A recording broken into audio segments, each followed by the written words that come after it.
What a day, everybody. What a day. What's up, Paul, here from Hashtag Sports. Obviously, talking about the big contract for Dion Dawkins. I want to give a big thumbs up to Joe from Believers Talk because had it not been for Joe, I wouldn't have even known this was happening. I got a very busy day here at the house, and I I'm front facing camera, Logan. Front facing camera. Don't worry. My son's wondering what I'm doing. When Dion Dawkins signs a contract extension, which is something that has been a few years, few years, it's something you just kind of have to go live about. Again, thank you to Joe from Believers Talk because had I not gotten the notification that he was going live about Dawkins, I wouldn't have even known. I got a big home improvement project going on today, so I'm gross. I'm sweaty. I've been at this for like 4 days. So you'll have to excuse that. All right, so Dion Dawkins signs a 4-year extension. So very, very minimal contract details, but here's what we know. What's up, Hunter? Here's what we know so far. First off, it's going to average about 15 mil a season. Now, that does not restructure this year, so he's playing on the contract that he has. They did not restructure. They did not restructure this year, so they're just kind of tagging it on to the end of his current contract. So here's what this says. Okay, AZ is super happy with what Western New York is doing. Let's go, boys. That's from Chad.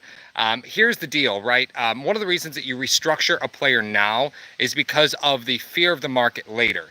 And I can't really be mad about this contract. And Sean Munley just said market value at a market rate if he is improved. You're absolutely right. Here's the deal, right? He signs a contract that gets him to be the 5th highest annual paid tackle in the business. That's fine, right? That's fine because you're getting that deal done now. Whereas you look at the players who have signed those deals, Dawkins would have been up there probably anyway, right? If you're looking at re-signing him or out on a free agent market, he probably would have commanded a little bit more money. So wonder what the signing bonus is. Well, that's interesting. He can't really take a signing bonus just yet because it's a contract extension. Any new money, he doesn't get right now. He's not going to get that to the end of this season. The reason that is because salary cap money impacts. Signing bonus money impacts your salary cap. So they're not going to give him any true signing bonus money just yet. They may put roster bonuses or something like that in that gets him new money now, but you're not going to see that right away.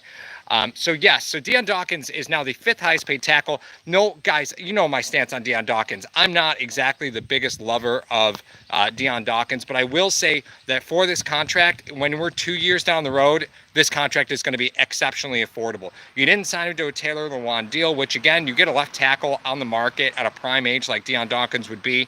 He would command massive money. The Bills really are getting a deal here at only 15 mil per. I think it's an awesome job to go ahead and snag this now because at 15 mil per, that does give you money to re-sign Matt Milano. And the Bills have been on a little bit of a spending spree recently. They just re-signed Sean McDermott, which of course that money doesn't impact salary cap at all. It's a head coach. Now you see Dawkins signed, and this is really the first stake in the ground for Brandon Beane and Sean McDermott. We have not seen how they want to go ahead with contract extensions of drafted players. Dawkins is the first nail in that. And it's a big one. This is a great statement because this is I'm going to say, I know he's the 5th highest paid tackle in the game right now.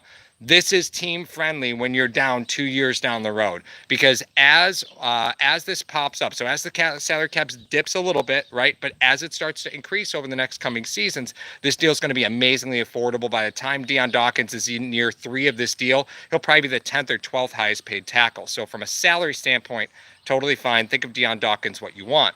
Now, I do believe this signals Matt Milano money will be next. Ski Bag 18, who's sitting about 10 feet from me, watching the live feed as I make him do yard work with me. I would have to imagine Milano is likely next. If Milano gets re-signed at all.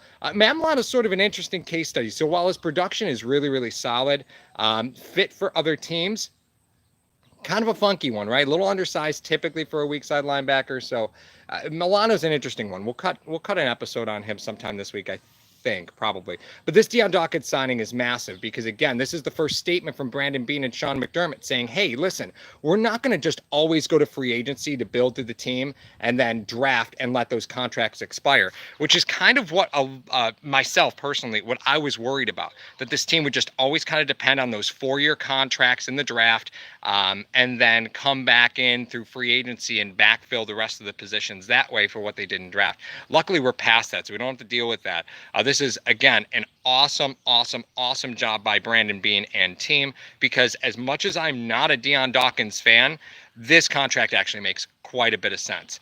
Why do you think they only went 4 years? Well, Hunter, it's actually 5 years. So the reason it's actually 5 is because they didn't renegotiate this year. Right? So he's playing the contract under current status. Nothing is renegotiated for this year. And then this is an extension, so it's going to tag on to the end of the contract. They're not renegotiating the current year, at least not from the contract details that we've seen so far. So the reason it's not a 5-year, 6-year, 7-year deal, it doesn't need to be, right? They're going to play out this year, current state, and then next year this contract actually takes into effect. So that's kind of where we sit with that, which is, again, another brilliant move. Why spend money you don't have to? Dion Dawkins is showing up. He's going to play for the money that he's already under contract for. No reason to renegotiate when you don't have to. He's very affordable this year. Next year, he's going to jump up. And again, I don't really want to toil with free agency next season if I were him. I just wouldn't. I would not want to toil with free agency. With the offseason the way that it was this year, and with players kind of betting on themselves and losing that bet, this is smart for both sides. I wouldn't want to be Dion Dawkins out there on the free agent market because teams are going to have less money than they do now when the salary cap drops to $175 million. So this is a great deal for him, and it's a great deal for Buffalo because you don't have to play with the free agent market. You don't have to worry about paying a guy $17, $18, $19 million a year. You can go in, you just lock in Dawkins for 15. It's just set it and forget it, and you could just move forward with it from there. Paul Berg, I'm sure I will get to your comment in just a second.